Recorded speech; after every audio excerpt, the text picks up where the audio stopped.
আজ থেকে প্রায় 400 বছর আগে 1633 সালে ঠিক এই দিনে শুরু হয়েছিল বিজ্ঞানের ইতিহাসের এক বিতর্কিত বিচার। পোপ আরবান অষ্টমীর নির্দেশে প্রধান তদন্তকারী ফাদার ভিনসেনজো মাকুলানি বিশ্ববিখ্যাত জ্যোতির্বিজ্ঞানী গ্যালিলিও গ্যালিলির বিচার শুরু করেন। কিন্তু গ্যালিলিওর কি অপরাধ ছিল জানেন? তিনি মনে করতেন পৃথিবী সূর্যের চারদিকে ঘোরে। সে সময়কার ক্যাথলিক চার্চের মতে এটি ছিল চরম ধর্ম অবমাননা।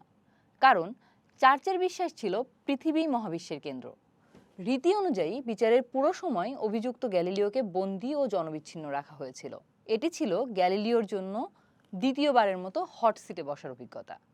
এর আগে 1616 সালেও তাকে এই বিশ্বাসের কারণে সতর্ক করা হয়েছিল একবার।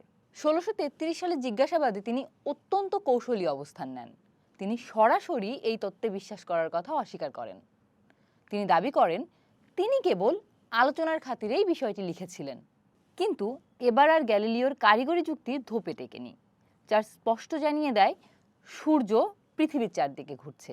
এটিই পবিত্র ধর্মগ্রন্থের অপরিবর্তনীয় সত্য।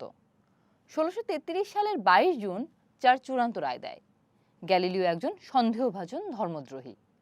শাস্তি হিসেবে তার লেখা ডায়ালগস বইটি নিষিদ্ধ করা হয় এবং তাকে আমৃত্যু কারাদণ্ড দেওয়া হয়।